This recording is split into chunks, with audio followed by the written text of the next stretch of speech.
तो आज की कक्षा में हम अध्ययन करेंगे दशमलव संख्याओं के बारे में। दशमलव संख्या क्या होता है और हम इसे कैसे प्राप्त करेंगे। ओके, दशमलव संख्या स्टार्ट करने से पहले, उसकी शुरुआत करने से पहले हम कुछ और बेसिक संख्याओं के बारे में जानेंगे। उसके पश्चात हम दशमलव संख्या को आसानी से समझ पाएंगे। तो सबसे पहली संख्या होती है प्राकृतिक संख्याएं, जिसको हम इंग्लिश में बोलते हैं नेचुरल नंबर्स। ओके, तो जो भी संख्याएं हम गिनती के लिए उपयोग करते हैं हम उसे प्राकृतिक संख्याएं कहते हैं। तो all the counting numbers are called natural numbers. Okay, इसको हम n से डिनोट करते हैं। तो देखिए क्या होता है, जो प्राकृतिक संख्याएं क्या होती है, जो हम गिनती करते हैं उन संख्याओं का समूह होता है ना। जब उसको इस ब्रैकेट के रूप में लिख देंगे तो क्या बोलेंगे, हम उसको प्राकृतिक संख्याएं कहते हैं। दूसरा होता है पूर्ण संख्याएं। इन्हीं प्राकृतिक संख्याओं में हम जीरो को भी साथ में उसके शामिल कर लें। ओके, तो प्राकृतिक संख्याओं के साथ जीरो का जो समूह होता है संख्याओं का, उसी को हम क्या बोलते हैं, पूर्ण संख्याएं कहते हैं। जीरो बस इसमें एक्सट्रा हो जाता है। The set of natural numbers with including zero is called whole numbers. Okay, तीसरा होता है पूर्णांक संख्या, जिसको हम बोलते हैं इंटीजर्स। सभी धनात्मक संख्याओं, सभी ऋणात्मक संख्याओं और जीरो के समूह को हम क्या बोलते हैं, पूर्णांक संख्याएं कहते हैं। इंग्लिश में कैसे डिफाइन करें हम लोग, all the positive numbers, negative numbers with including zero is called integers. Okay, इसको हम लोग आई से डिनोट करते हैं। तो देखिए यहाँ पे देखिए माइनस संख्याएं क्या होती है, -4 -5 से लिया हुआ, ठीक है ना। तो हम जानते हैं कि जब हम संख्याओं के बारे में पढ़ते हैं तो संख्याएं हमेशा क्या होती हैं, बाएं से दाएं की ओर क्या होती है, बढ़ते जाती है। जो संख्या जितना बड़ा होगा और ऋणात्मक होगा वह क्या उतना छोटा हो जाता है, ठीक है। अब आगे देखते हैं, पूर्णांक संख्या को हम दो वर्ग में वर्गीकृत कर सकते हैं। पहला वर्ग होता है पॉजिटिव इंटीजर, दैट मीन्स धनात्मक पूर्णांक संख्याएं। जो भी धनात्मक संख्या होती है हम क्या बोलते हैं, उसको धनात्मक पूर्णांक संख्याएं कहते हैं। जैसे कि 1 2 3 4 5 6 एंड सो ऑन। इसी प्रकार से ऋणात्मक पूर्णांक संख्याएं, जो संख्याएं क्या हो, ऋणात्मक हो, उसे हम क्या बोलेंगे, ऋणात्मक पूर्णांक संख्याएं कहेंगे उसको। अब अगला है परिमेय संख्याएं, जिसको हम रेशनल नंबर्स कहते हैं। तो यदि हम किसी संख्या को p/q के रूप में लिख सकते हैं, ठीक है ना, किसके रूप में, p/q के रूप में लिख सकते हैं, जहां पे p और q क्या है, पूर्णांक संख्या होते हैं। बताया आपको मैं पूर्णांक संख्या है, ये रहा, है ना। तो सॉरी, पूर्णांक संख्या ये देख सकते हैं आप लोग, पूर्णांक संख्या यहाँ पे। तो जो p और q का मान क्या लेंगे, हम यहीं से लेंगे, ठीक है। लेकिन q कभी भी जीरो नहीं होना चाहिए। ओके, तो देखिए जब p/q के रूप में लिखेंगे तो पहले क्या बोलते हैं, अंश बोलते हैं, नीचे क्या बोलते हैं, हर बोलते हैं, ठीक। तो अंश जो हर का मान कहाँ से लेंगे हम लोग, इन्हीं पूर्णांक संख्याओं से लेना पड़ेगा अपने को। लेकिन ये जो नीचे का संख्या जीरो नहीं होना चाहिए, ठीक। ऊपर होगा चल जाएगा, कोई दिक्कत नहीं है ना, लेकिन नीचे जीरो नहीं होना चाहिए। क्लियर है। अब पूर्णांक संख्या अभी हम दो वर्ग में उसको वर्गीकृत कर सकते हैं। एक होती है धनात्मक पूर्णांक संख्याएं और दूसरी होती है ऋणात्मक पूर्णांक संख्याएं। देख सकते हैं आप लोग, जब दोनों p और q दोनों क्या तुम्हारा सेम साइन के हो, दोनों के चिन्ह क्या समान हो, तो क्या बोलते हैं, उसको धनात्मक पूर्णांक संख्या बोलते हैं। क्लियर है। यदि p और q किसी में भी एक में क्या है, ऋण का चिन्ह लगा है, मतलब कि ऋणात्मक संख्या है, तो हम उसको क्या बोलेंगे, ऋणात्मक पूर्णांक, ऋणात्मक परिमेय संख्याएं कहेंगे। क्लियर है सबको। अगला है भिन्न संख्या, a/b के रूप वाली जो संख्या होती है उन सब को क्या बोलते हैं हम लोग, भिन्न संख्याएं कहते हैं। दोनों में अंतर होता है। देखिए परिमेय संख्याएं धनात्मक भी हो सकती है, ऋणात्मक भी हो सकती है, लेकिन भिन्न संख्याएं क्या होंगी, हमेशा धनात्मक होंगी। क्यों होंगी धनात्मक, क्योंकि हम यहाँ पे पूर्ण संख्या उपयोग कर रहे हैं। देख रहे हैं आप लोग, यहाँ पे पूर्ण संख्या लिखा हूं ना मैं। पूर्ण संख्या मतलब ये देखिए, जीरो से लेके जितनी बड़ी संख्या हम उसको उपयोग कर सकते हैं, लेकिन यहाँ पे ऋणात्मक संख्या उपयोग नहीं करते, इसलिए हम क्या बोलते हैं, इसको भिन्न संख्याएं कहते हैं। जैसे पहला केस था कि उसका हर जीरो नहीं हो सकता, तो यहाँ पे भी क्या होगा, उसका हर शून्य नहीं हो सकता। याद रखना चीजों को, ठीक है। उदाहरण ले सकते हैं 3/4, 1/2, 7/10। अब इसी दोनों बोल रहे होगे सर परिमेय संख्या आपने पढ़ाया, भिन्न संख्या आपने पढ़ा, दोनों में अंतर क्या रह गया, है कि नहीं। तो पहला अंतर बताया आप लोगों को मैं, ये हमेशा क्या होंगी, धनात्मक होंगी, कभी ऋणात्मक नहीं होंगी, ठीक है। भिन्न मतलब होता है अंश, भिन्न मतलब क्या होता है, अंश। मान लो मेरे पास एक रोटी है, क्या है जी, रोटी है, उसको मैंने 4 भागों में बांट दिया, उसमें से 3 भाग को मैंने खाने को दे दिया, किसको? पूर्णिमा को। किसको दे दिया? पूर्णिमा को। तो पूर्णिमा ने कितना भाग खाया? 4 में से 3 भाग खाया। खाया कि नहीं खाया? तो क्या है, उसने उस 4 भाग में से 3 भाग खाया, मतलब कि हम बोल सकते हैं उसने उस रोटी का अंश को खाया। किसको खाया? अंश, छोटा सा भाग को खाया उसका, है कि नहीं? एक भाग बचा हुआ है तो उसको क्या बोलेंगे? 1/4 क्या है तुम्हारा? शेष है। और 3/4 किसने खाया? पूर्णिमा ने खाया, है ना? तो कह सकते हैं कि जो भिन्न जो होता है वो क्या होता है? पूरे का कोई पूर्ण वस्तु होती है, उसका छोटा सा अंश जो हम उपयोग करते हैं या हम जो छोड़ देते हैं, उसी को जब हम लिखते हैं संख्या के रूप में, उसे क्या बोलते हैं? हम भिन्न संख्याएं कहते हैं। अब अगला दशमलव संख्या। अब हमने इतनी सारी संख्याएं पढ़ी, है कि नहीं? अब दशमलव संख्या थोड़ा सा भिन्न है, उससे थोड़ा सा अलग है, लेकिन सब एक दूसरे से लिंक है ना? सब एक दूसरे से प्राप्त किया हुआ है। समझ में आया सबको?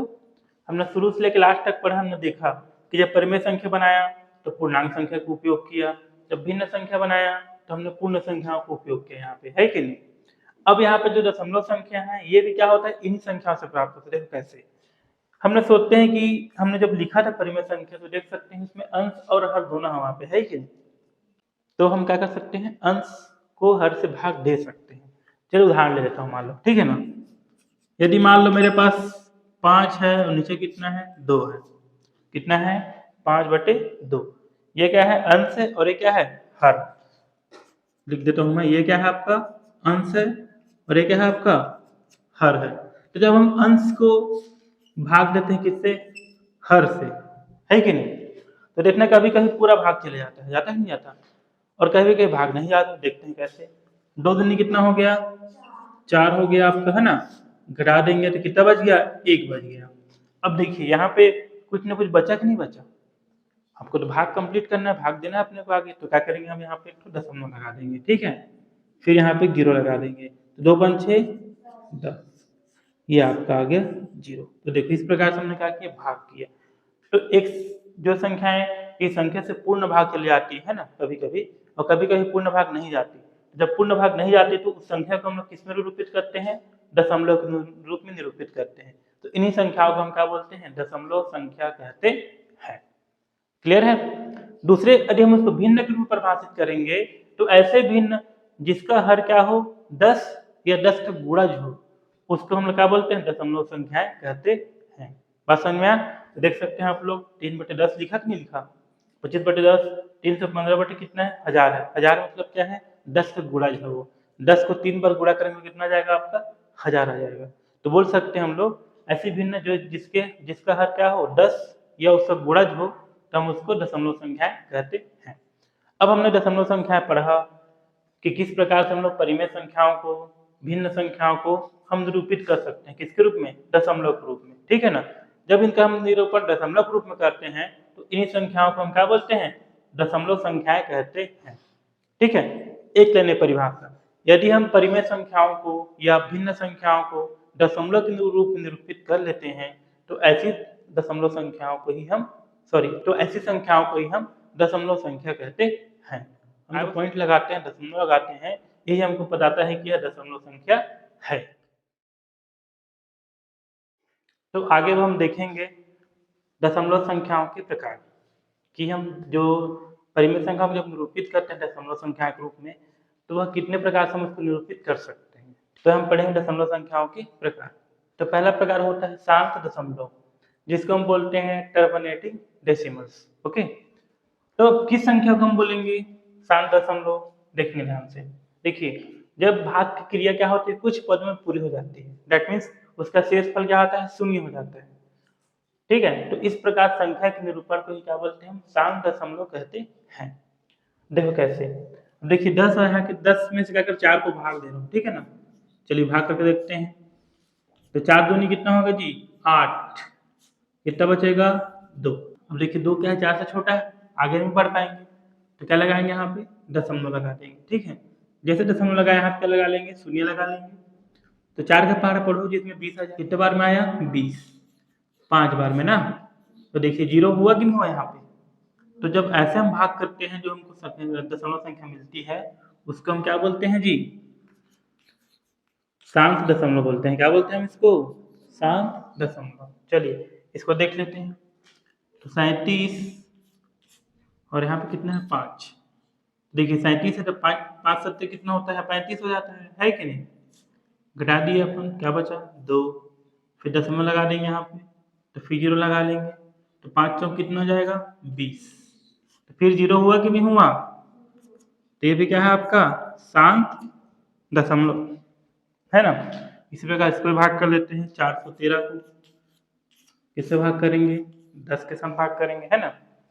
यहाँ कितना है 4 है, छोटा है 10, दो संख्या ले लेंगे, 2 अंक ले लेंगे, तो यहाँ कितना हो जाएगा 41 हो जाएगा। तो 10 चौक कितना होगा जी 40, एक को घटा देंगे है ना, तो कितना बचेगा 1 बच जाएगा, 3 यहाँ नीचे उतार लेंगे, कितना हो जाएगा 13, 10 से भाग जाएगा, 10 से कम 10, 3 बचा। अब 3 छोटा है किससे 10 से, अब तो भाग नहीं जाएगा, तो क्या लगाएंगे यहाँ पे दशमलव, शून्य लगा दिए, 10 दिया 30, कितना आ जाएगा यहाँ पे 0, तो हो जाएगा ये 41.3। तो देख सकते हैं यहाँ पे विशेषफल कितना हो गया 0 हो गया, क्या हो गया 0। तो बोल सकते हैं कि जब हम भाग करते हैं तो भाग की क्रिया के दौरान यदि शेषफल 0 आ जाता है, या बोल सकते हैं कि जो भाग की क्रिया कुछ पदों में पूर्ण हो जाती है, तो उस संख्या का जो निरूपण होता है उसी को हम क्या बोलते हैं शांत दशमलव कहते हैं। अब देखिए वह तो हो गया भाग करके सीखे हम लोग है ना। बिना भाग के हम बता देंगे कि कौन सी संख्या दशमलव वाला शांत दशमलव है या नहीं है, ठीक है। चलिए कुछ उदाहरण ले लेता हूँ पहले मैं। 5/2, 10/7, 16/5 और 307/100, ठीक है। मैं यहाँ पे 4 संख्या लिया हुआ हूँ, मुझे भाग नहीं करना है, उसके पहले मुझे बता देना है कि यह शांत दशमलव है कि नहीं, ठीक है ना। भाग करने में क्या है बहुत समय लगता है, क्लियर है। तो हमको क्या करना है डायरेक्टली हम उसको बता देंगे कि वह शांत दशमलव है कि नहीं, ठीक है। अब देखिए यहाँ कितना दिया है 2, कितना दिया है 2, यहाँ कितना दिया है 7, यहाँ कितना दिया है 5, यहाँ कितना दिया है 100। यदि हम जो परिमेय संख्या दिया हुआ है यदि उसके हर को यदि हम लोग 10 या 10 का गुणज के रूप में ले आएंगे तो क्या हो जाएगा, उस संख्या को हम आसानी से भाग दे सकते हैं, और भाग देने के बाद बता सकते हैं कि वह संख्या क्या है शांत दशमलव है कि नहीं है ना। देखिए 2 रहेगा तो आसानी से भाग चला जाएगा है ना, और वह क्या होगा शांत दशमलव के रूप में हम निरूपित कर सकते हैं। 5 रहेगा तो भी क्या होगा आराम से उसको हम भाग देके कर सकते हैं। यहाँ कितना है 100 है, कितना है यहाँ पे 100। जब हम 100 को गुणनखंड निकालेंगे तो भी अपने केवल क्या मिलेगा 2 और 5 मिलेगा, यहाँ पे क्या मिलेगा यहाँ पे 2 और 5। तो नोट कर लेना आप लोग इसमें नोट के रूप में, परिमेय संख्याएं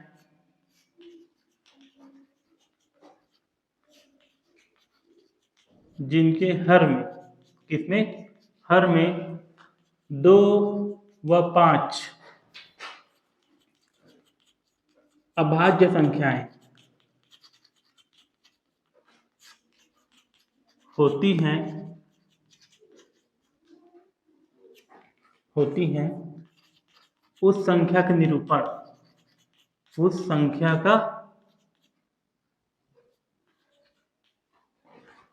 निरूपण शांत दशमलव होता है।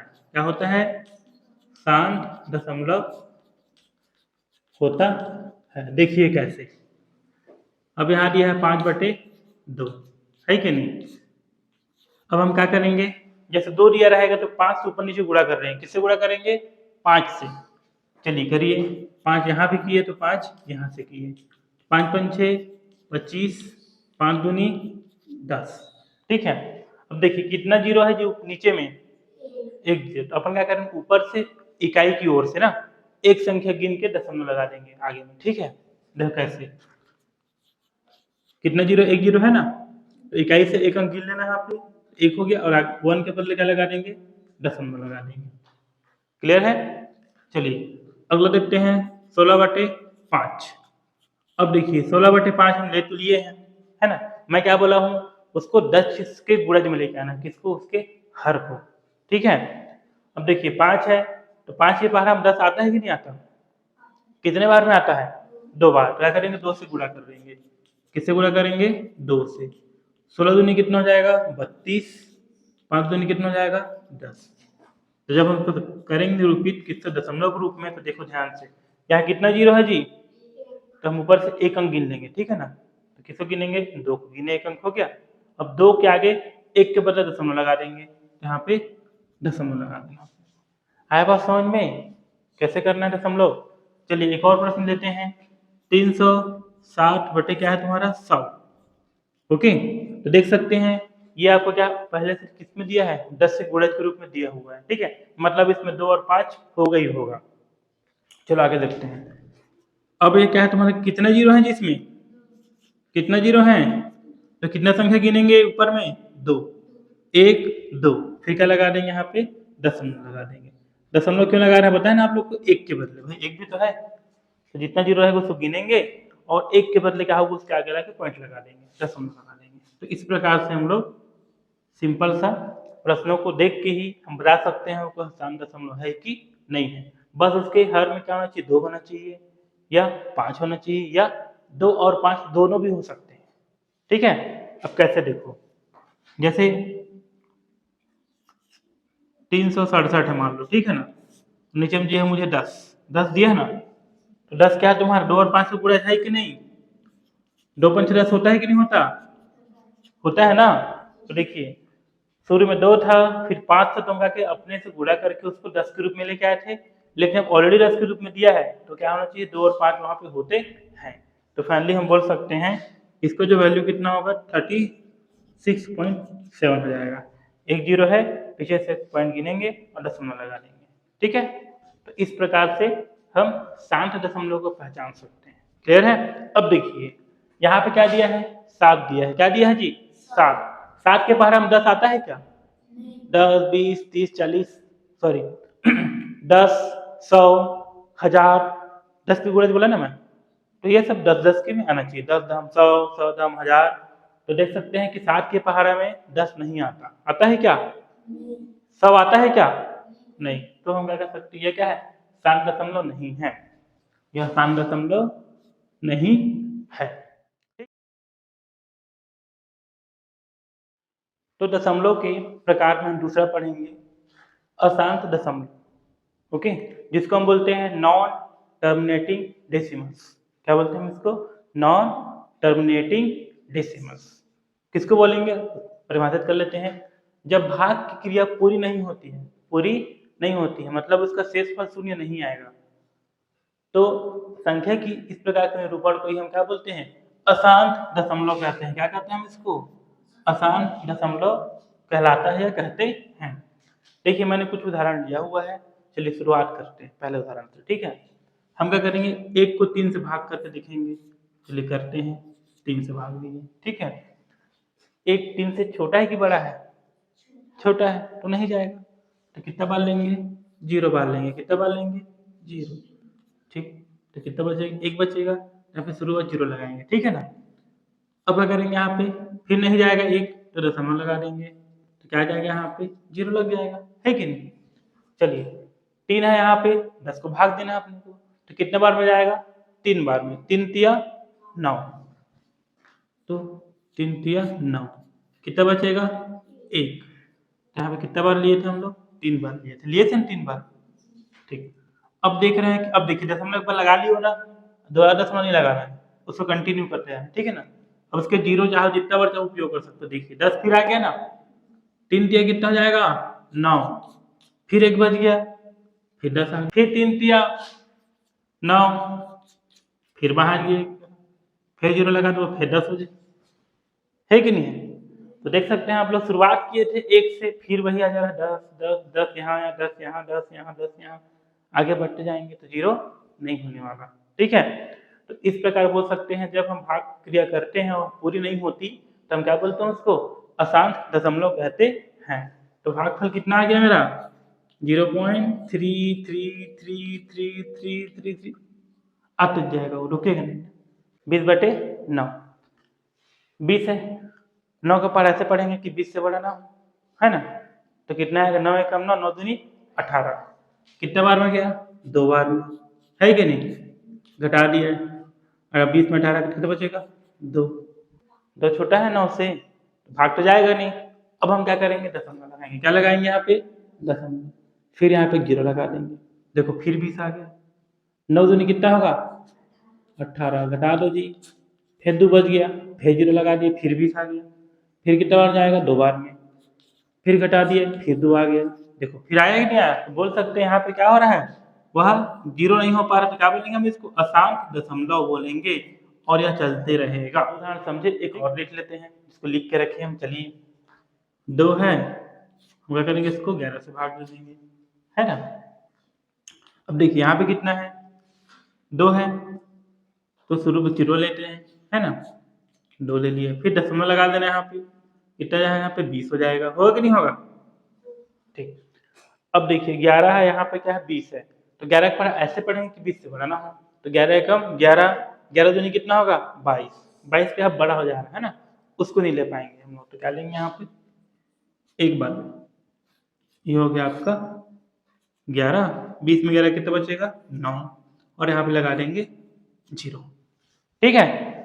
अब देखेंगे 11 का पढ़ा ऐसे पढ़ना है कि 90 से बड़ा ना हो, तो 11 सत्ते 77, 11 अट्ठे 88, 11 निया 99, 99 क्या है, 90 से बड़ा हो जाएगा, तो कितना बार लेंगे उसको, 8 बार, तो क्या लेंगे यहाँ पे, 11 अट्ठे 88, घटा दिए, 2 बच आया, और यहाँ पे क्या आ गया, 0।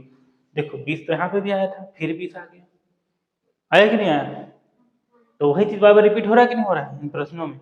फिर देखेंगे तो 11 एकम 11 कर देंगे यहाँ पे, तो कितना बचेगा जी, 9 बचेगा, फिर 0 लगा देंगे, 90 कहाँ लिख रहा हूँ, ठीक है, इसको यहाँ लिख रहा हूँ। अब फिर देखेंगे 11 8 फिर 88 कर रहा हूँ मैं, तो फिर 2 वहां जा रहा है, फिर 0 आ जा रहा है, 20 आ गया वहां पे, है कि नहीं। तो बोल सकते हैं कि बार बार क्या हो रहा है, ये रिपीट होते जाएगा आगे की ओर, है ना। इसको हम बोलेंगे 0.181818, आगे क्या हो गई, बढ़ता जाएगा। तो हमने देखा कि जब हम आसान दशमलव पढ़ रहे थे, है ना, तो 2 प्रकार की स्थितियां आएंगी, समझ लो कौन कौन सी स्थितियां आएंगी। पहली स्थिति ऐसी होगी, हम तो आसान दशमलव में तो समझ लो उसका कभी भी शेषफल 0 नहीं होगा, ठीक है ना, वह क्या है, कंटिन्यू चलता रहेगा, प्रक्रिया क्या रहेगी, वो चलती रहेगी, हम भाग करते रहेंगे, थक जाएंगे, लेकिन भाग पूरा नहीं होने वाला, ठीक है, कभी भी। तो ये बार बार संख्याएं क्या होंगी, रिपीट होंगी, ठीक है। इसको हम बोलते हैं आवर्ती संख्या, क्या बोलते हैं हम इसको, आवर्ती। यहाँ पे भी देखो 2 2 2 2 बार बार आ रहा है, तो ये भी क्या हो जाएगा, आवर्ती। यहाँ देखिए 181818 क्या बार बार आ रहा है, तो क्या हो गई, आवर्ती संख्या हो जाएगा, ठीक है ना। तो जो आसान दशमलव है, ये भी 2 प्रकार के होते हैं, कितने प्रकार के होते हैं जी, 2 आसान दशमलव के प्रकार। पहला होता है आसान आवर्ती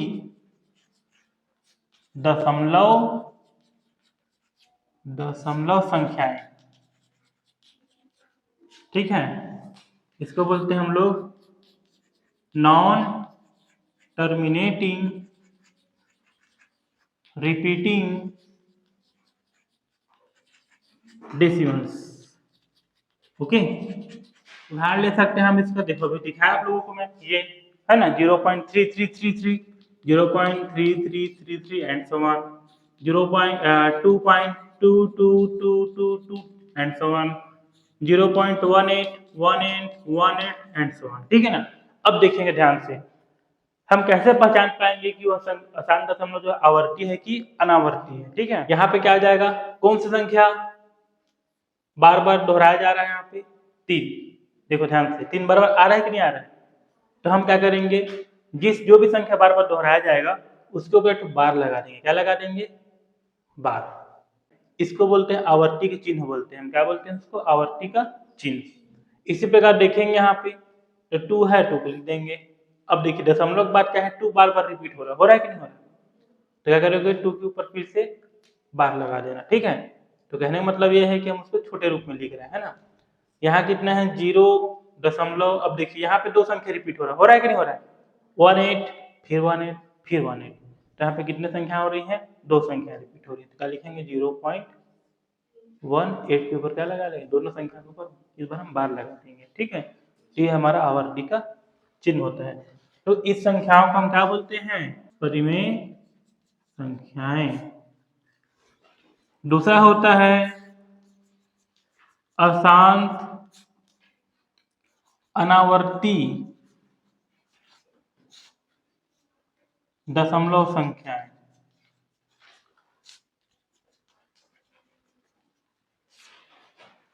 दशमलव संख्याएं इसको बोलते हैं नॉन टर्मिनेटिंग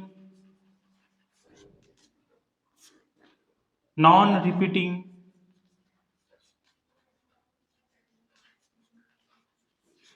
डेसिमल्स। ओके, कब बोलते हैं देखिए, उदाहरण ले रहा हूं मैं, ठीक है ना। मेरे पास 0.10, ओके, ध्यान से देखो, 0 पॉइंट क्या है, 10 है, फिर 1 के बाद 200 ले लिया है ना मैं, 1 के बाद 300, 1 के बाद 400, ऐसे चलते रहेंगे। तो देखो ध्यान से, ये यहाँ 10 के बाद फिर 10 आता तो क्या बोलते हैं हम, सेम संख्या आ रही है, वापस आ रही है ना। लेकिन देखिए यहाँ पे 10 के बाद क्या है, 100, मतलब यहाँ पे 2 अंक था, यहाँ पे कितना हो गया, 3 अंक हो गया। फिर 1000 कितना हो गया, 4 अंक। तो यहाँ पे कोई संख्या रिपीट नहीं हो रही है ना। तो हम क्या बोलेंगे इसको, अशांत अनावर्ती दशमलव संख्याएं बोलेंगे, ठीक है। इसी प्रकार और ले सकते हैं हम लोग 0.12, 123, 1234, 1234, 5 एंड सो ऑन। तो देख सकते हैं आप लोग, पहले में 12 था, फिर 123 हो गया, फिर 1234 हो गया, फिर 12345 हो गया। तो कहने का मतलब है कोई भी संख्या यहाँ पे रिपीट नहीं कर रही हैं, कोई भी संख्या यहाँ पे पुनः दोहराई नहीं जा रही हैं, इसलिए हम क्या बोलेंगे इसको, अशांत अनावर्ती दशमलव संख्याएं बोलेंगे। और इसको हम बोलते हैं अपरिमेय संख्याएं। क्या, इसके बारे में हम बाद में पढ़ेंगे कि अपरिमेय संख्या होता क्या चीज है, हम कैसे इसको हल करेंगे, इससे क्या उपयोग है, तब हम इसको आगे की कक्षाओं में इसको डिस्कस करें। इस प्रकार से हमने शांत दशमलव और अशांत दशमलव के बारे में विस्तृत रूप से अध्ययन कर लिया है, और दशमलव के बारे में हमारी समझ अच्छी हो चुकी है, ठीक है। अब हम दशमलव संबंधित प्रश्नों को हल करेंगे, क्लियर है। आगे हम सीखेंगे कि किस प्रकार से हम लोग दशमलव संख्याओं को परिमेय संख्या में परिवर्तित कर सकते हैं। तो इसके लिए अपने को मैंने कुछ यहाँ पे उदाहरण ले लिया है, जिनको समझाऊंगा आप लोगों को, आपस में सीखेंगे कैसे हम उसको परिवर्तित कर सकते हैं। तो शुरुआत करते हैं पहले से, ओके। जब भी हम दशमलव संख्या को हल करते हैं, उसको जब हम लोग कन्वर्ट करते हैं परिमेय संख्या के रूप में, रेशनल नंबर के रूप में, तब क्या करना पड़ेगा। तो पहला काम क्या करेंगे हम लोग, उसको जो लिख लेंगे, ओके। अब देखिए, दशमलव को हटाएंगे, उसके बदले क्या लिखेंगे, 1 लिखेंगे, ठीक है। दशमलव पर कितने अंक है जी, 2 अंक, तो क्या लगाएंगे यहाँ पे, 2 जीरो लगा देंगे, ठीक। तो कितना बचा, 25, उसमें कितना जाएगा, 100। कटा देंगे इसको 5 से, 5 पंचे 25, 5 दूनी 10, 5 शून्यम शून्य, कितना आया, 5/20। फिर देखेंगे कि 5 के पारा में 20 फिर आता है, तो 5 एकम 5, 5 चौक 20, तो कितना आ गया जी, 1/4। 0.25 को जब हम परिमेय संख्या के रूप में लिखेंगे तो कितना होगा, 1/4 हो जाएगा, ठीक है। चलिए दूसरा देखते हैं हल। अब देखिए यहाँ से हटा दीजिए पॉइंट को, है ना, तो क्या जाएगा 1, कितने अंक है यहाँ पे दशमलव के बाद, तो यहाँ पे 2 जीरो लगा दिया जाएगा, और ये कितना हो जाएगा, 55 हो जाएगा, ठीक है। 5 एकम 5, 5 एकम 5, 5 दूनी 10, 5 शून्यम शून्य, तो कितना जाएगा, 11/20। और कटेगा क्या, नहीं कटेगा ये, है ना। तो वही क्या हो जाएगा, उसका उत्तर हो जाएगा। चलिए तीसरा देखते हैं आप। हटा देंगे पॉइंट को, तो ऊपर क्या लिखेंगे, 625, और यहाँ क्या लिखेंगे 1। कितने जीरो हैं, कितने अंक दशमलव के बाद, तो कितने जीरो लगाएंगे, 2। फिर 5 से कटाएंगे, 5 एकम 5, एक बचेगा 12 हो जाएगा, तो 5 दूनी 10, फिर 2 बचेगा 5, 5 पंचे 25, और ये कितना हो जाएगा, 5 दूनी 10, 5 शून्यम शून्य, फिर कट जाएगा किससे, ये 5 से, तो 125/20 को हम फिर से 5 से घटाएंगे। 5 दूनी 10, 2 बचेगा, 5 पंचे 25 और ये कितना हो जाएगा 5 चौ 20। तो आंसर कितना आएगा 25/4। ये हम लोग को उत्तर हो जाएगा। क्लियर है? ठीक, चलिए इसी बहाने इसको भी देख लेते हैं अंतिम वाले को। तो 2.6 बटे कितना, अब देखिए हटा दीजिए, कितना बचेगा, यहाँ पे 1 आ जाएगा। कितने अंक है दशमलव के बाद, तो यहाँ पे 1 जीरो लगा देंगे अपन, है ना। तो कितना जाएगा 26/10। 2 को पहाड़ा पढ़ेंगे, 2 एकम 2, 6 2 तिया 6 और 2 पंचे कितना जाएगा 10। तो हमको कितना मिलेगा जी 13/5। तो ये आपका परिमेय संख्या देखेंगे आप लोग। जैसा तुम्हारा शांत दशमलव है, क्या है ये, शांत दशमलव वाले प्रश्न थे। अब हम देखेंगे कि जो अशांत दशमलव है उसको हम कैसे परिमेय संख्या के रूप में निरूपित करेंगे। ठीक है, सबसे पहले हम क्या मानेंगे, इसको x मानेंगे। क्या मानेंगे हम इसको, x = 0.6। ठीक है, क्या करेंगे, इसको लिख लेंगे माना। क्या करेंगे हम इसको माना, क्यों, क्योंकि हम उसको परिमेय संख्या के रूप में परिवर्तित कर रहे हैं। तो जो भी अशांत दशमलव दिया है उसको x के इक्वल करके हम उसको लिख लेंगे। आप चाहोगे तो p/q के रूप में भी लिख सकते हो। देखिए कैसे, p/q = 0.6 बार। तो आप चाहो तो ऐसे भी लिख सकते हैं। अब हम क्या करेंगे, इसको x लिखेंगे, इस बार को हटाएंगे, जो आवर्ती वाला जो चिन्ह है उसको हम हटा देंगे। तो हो जाएगा 0.6666 एंड सो ऑन। इसको हम देंगे समीकरण नंबर 1। क्या देंगे हम उसको, समीकरण नंबर 1। अब देखिए बार हम यहाँ पे एक चीज देख सकते हैं कि जो 6 है क्या हो रहा है, बार बार रिपीट हो रहा है कि नहीं हो रहा है। बार बार तुम्हारा 6 जो तुम्हारा क्या होता है, आवर्ती के रूप में क्या होता है, बार बार आ रहा है 6, है ना। तो अपन क्या करेंगे, कितने अंक है यहाँ पे, केवल एक अंक का क्या हो रहा है, रिपीटेशन हो रहा है। ठीक है ना, एक अंक क्या है तुम्हारे यहाँ पे बार बार रिपीट हो रहा है। तो हम क्या करेंगे, दोनों पक्षों में किससे गुणा करेंगे, 10 का गुणा करने पर। क्योंकि देखो क्या है ना कि इस प्रश्न में केवल क्या है, 6 के ऊपर बार लगा मतलब क्या है, एक ही संख्या रिपीट करेगी। ठीक है ना, यदि 2 अंकों में बार लगा मतलब कि 2 संख्या रिपीट हो रही है।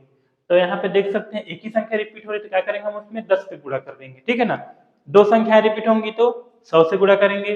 जब 3 संख्या के ऊपर बार लगा हो, कहने का मतलब है जब 3 संख्या रिपीट करेंगी तो किससे करेंगे, 1000 से गुणा करेंगे। ओके, तो हम यहाँ पे जो दिया उसको लेके चलेंगे।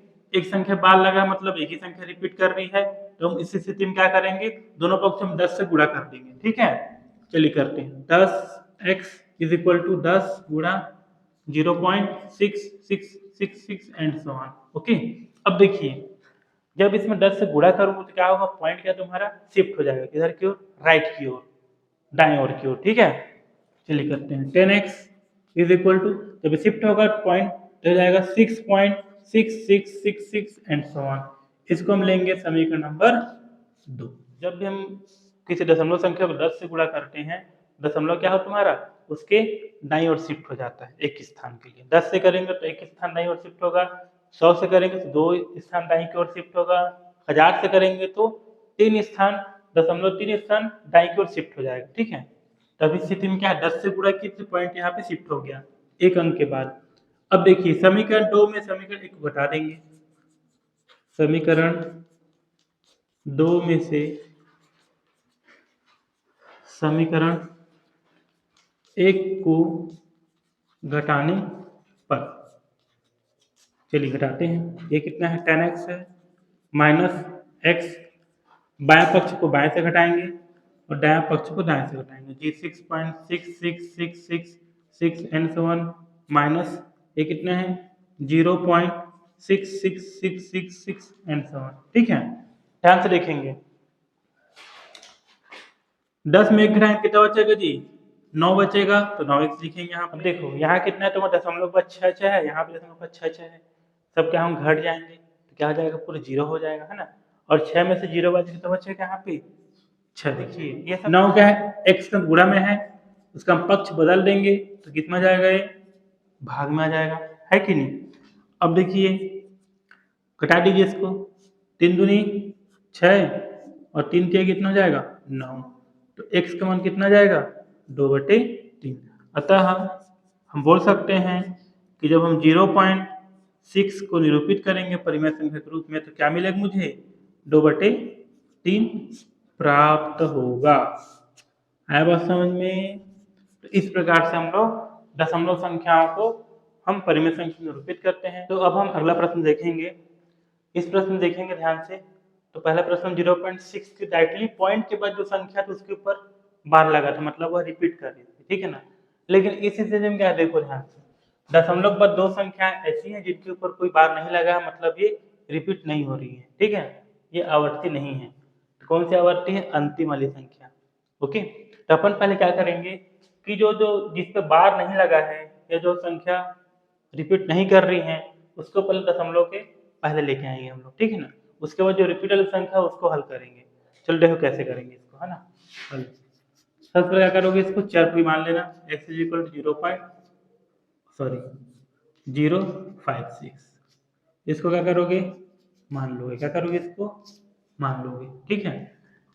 अब देखिए दोनों पक्षों में 100 का गुणा करने पर, किससे गुणा करने पर जी, 100 का गुणा करने पर, चलिए कर लीजिए 100 का गुणा, तो जाएगा 100x इज इक्वल टू 0। अब देखिए यहाँ पे 100 लिख देंगे गुणा 0.05। अब 6 पे बार लगा मतलब क्या होगा, रिपीट करते जाएगा, क्या करेगा ये, रिपीट करेगा, ठीक है ना, बार बार।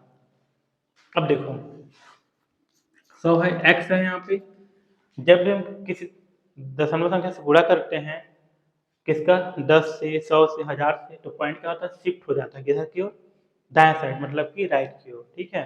तो यहाँ पे कितने जीरो हैं, यहाँ पे 2 जीरो हैं, दशमलव क्या होगा, 2 अंक के बाद क्या होगा, आगे शिफ्ट हो जाएगा इधर, ठीक है। तो क्या हो जाएगा यहाँ पे 005, पॉइंट यहाँ शिफ्ट कर लो यहाँ पे ऐसे, ये है ना। तो क्या जाएगा 0.6666 एंड सो ऑन, ठीक है। यहाँ 100x बराबर, अब देखो 2 जीरो लिखने का मतलब नहीं है तो दशमलव पहले हैं लोग, तो 0.6666 अपने को मिल जाएगा। इसको हम लेंगे समीकरण नंबर 1। क्लियर है। अब देखिए दशमलव को फिर देख सकते हैं, दशमलव को जो संख्या रिपीट कर रही है वो वहां पर पहुंच चुके हैं हम लोग। एक अंक जो है 6 रिपीट कर रहा है, तब क्या करेंगे, दोनों पक्षों में किसका गुणा करेंगे, 10 का गुणा करेंगे, किसका करेंगे, 10 का गुणा करने पर, तो हो जाएगा 100x गुणा 10 बराबर 10 गुणा 5.6666। अब देखोगे ध्यान से 100 गुणा 10 कितना हो जाएगा, 1000 हो जाएगा। चुपचाप जितने जीरो गिन के 1 2 3, तो 1 2 3 जीरो, एक को गुणा 1 से करोगे कितना, 1 आ जाएगा, और क्या बच्चा साथ में x लिखेंगे। अब फिर से 10 से गुणा करेंगे तो पॉइंट क्या होगा, एक बार और आगे शिफ्ट हो जाएगा, एक अंक आगे शिफ्ट हो जाएगा, क्योंकि इसमें केवल क्या है, एक जीरो है। जब हम 10 से गुणा करेंगे तो पॉइंट क्या होगा तुम्हारा, दाईं की ओर एक अंक शिफ्ट कर लेगा, तो हो जाएगा 5, और शिफ्ट करेंगे यहाँ पे तो कितना जाएगा 56.6666 एंड सो ऑन। ये आप लोगों को समीकरण नंबर 2 मिल जाएगा। समीकरण 2 में से समीकरण 1 को घटाने पर, चलिए घटा दीजिए, ये कितना है, 1000x है, माइनस समीकरण एक ही वाला है 100x is equal to 56.6666 and so on, minus ये कितना है 5.66, तो 5 पॉइंट समीकरण कौन से, एक कौन सा, ये वाला 6666 एंड सो ऑन। जब इसको हम घटा देंगे तो देखो 1000 में 100 घटाओ कितना बचेगा, ये घटा लेते हैं, 1000 माइनस 100, ठीक है। जीरो में जीरो कितना बचेगा, जीरो, जीरो में जीरो कितना बचेगा, जीरो, 10 में से एक गया कितना बचेगा, फिर यहाँ पे 9, 900x बराबर, अब देखिए सबको घटा देंगे हम लोग, ठीक है ना, सबको दशमलव बाद क्या है, तुम्हें जितने भी छाओगे दूसरे को जीरो कर देंगे घट के, तो यहाँ क्या बचेगा, 56 में से 5 घटाइए, 6 में से 5 कितना बचेगा, 1 बचेगा, और 5 का 5 बचेगा, ठीक। तो x का मान निकालना है अपने को। देखिए 900 क्या है, गुणा में है एक साथ, हम भाग कर देंगे तो हो जाएगा 51/900। अब देखिए किससे कटेगा ये, तो घटाना है अपने को, 3 से कटा सकते हैं हम इसको, ठीक है। 3 एकम 3, 2 बच जाएगा, तो 3 सत्ते कितना हो जाएगा 21, और यहाँ पे 3 तिया 9, 2 जीरो बचेगा। तो फाइनली हमको x का मान मिल जाएगा 17/300, क्योंकि और नहीं कटेगा। या हम बोल सकते हैं कि जो परिमेय संख्या जिसको हम बदले हम निकाल रहे हैं 0.056 इज इक्वल टू हो जाएगा 17/300। यही आप लोगों का आंसर है, ठीक है।